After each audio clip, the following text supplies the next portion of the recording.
Hello, everybody. Good morning. My name is Masoud Sajjadi, interventional cardiologist from Iran. It's my great honor and pleasure to attend the GIS annual conference, and I would like to thank the scientific committee for having me here. My presentation is entitled Complex Coronary Intervention in an Elderly Patient. The patient was an 87-year-old gentleman, past history of hypertension. He was diagnosed with coronary artery disease from 2 years ago.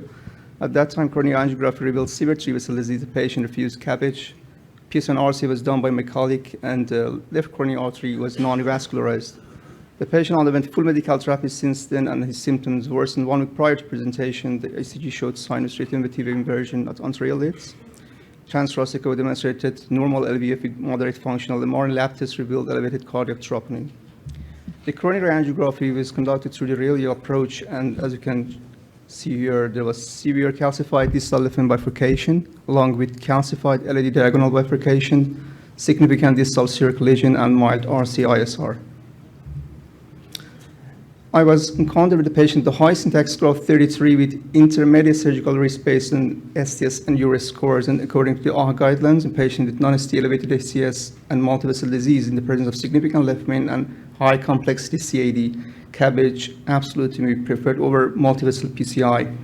But the patient refused CABG once again, and after shared decision making with the patient and his family, I decided to consider complex PCI.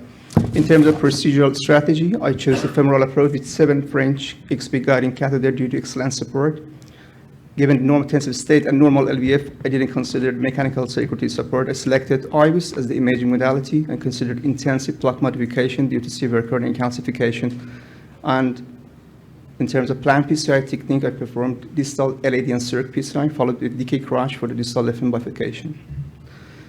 Here was the first angiogram at the beginning of the PCI.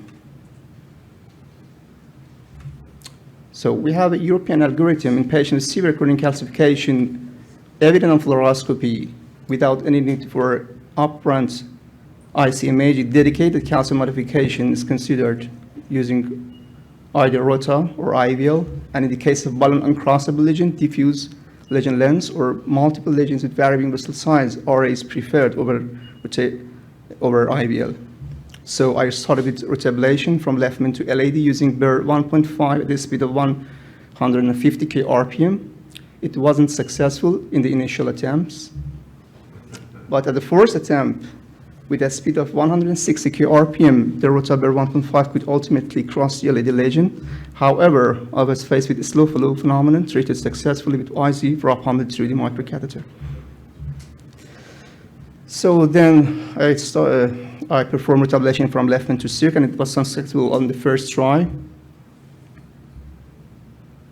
Then I went to the diagonal. Diagonal wiring was extremely challenging. I started with cyan blue. It was failed. Then I tried Fielder XT, which also failed. Then I used parallel wire technique using dual-lumen microcatheter, and ultimately Guion X1 could insert the distal true lumen, which confirmed by tip injection by a Caravelle.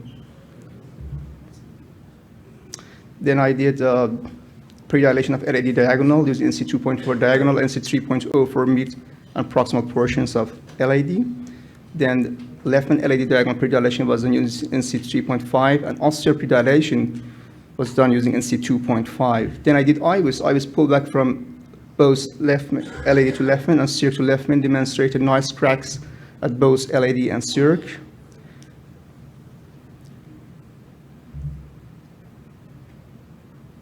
And then I performed IVL. Shock pass IVL was used at mid portion of LAD, and from left main to LAD using shock pass IVL 3.5. And after IVL, I used NC 3.5 in order to break the calcium which was previously cracked by rota and IVL.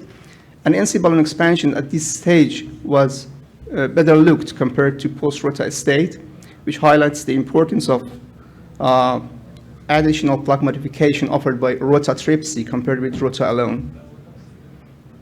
Then I went to circ. Distal circ predilation was done. Then osteal circ predilation. And I checked the osteal circ predilation at 2 orthogonal views, which was quiet, so I didn't perform IVL for osteal circ. Then the distal circ is deployed.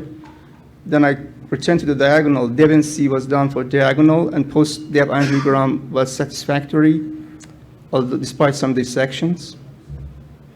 Then I started decay crash. Distal LAD stent was deployed 3.0 by 38, and I then started decay crash circ stent 3.0 by 12. position at the CERC ostium, while the NC 3.5 position from left main to LAD. It was a decay nanocrust, just less than 1 millimeter of CERC stent position and protruding to the left main. And continuous CERC stent deployed, CERC stent balloon flaring, balloon crash using NC 3.5, followed by pot crash using NC 4.0. And I did cell rewiring. In terms of cell rewiring, when I reviewed this flow, I realized that the cell rewiring was done from distal cell, not the proximal one. So I pulled back the guide wire and corrected cell rewiring from the proximal cell, as you can see here at the right side of the screen. Then I did the first kissing balloon inflation, and prior to that, I opened the CERC stent cell using NC 2.0. Then left and LED stenting was done, 3.5 or 38, check it at LA cranial view. Then ocellular flaring was done. Second part, second cell wiring, extra cell opening again. Then post-dilation of LAD using NC 3.0 and NC 3.5 for mid and proximal LAD. Second part and final, second kissing balloon inflation, final part using NC 4.5, and at the end of the procedure, I had a nice, clear stent. And here was the final result after around 2 hours of hard working. And of course, I did the IBUS, and the IBUS drug MSA in my patient were consistent with new IBUS drug MSA cutoff values recently published in Eurointervention Journal, as you can see here at this slide. So to sum up, the Hartum approach and shared decision-making complexity are crucial. The keynote on complex coordinated intervention should be focused on developing appropriate strategy and roadmap. Low threshold for upfront rotatripsy in severe calcified lesion should be considered. BK crash is a complex ideal technique at distal different bifurcation, and IC imaging plays a role in guiding and optimizing complex PCI. Thank you very much. Thank you.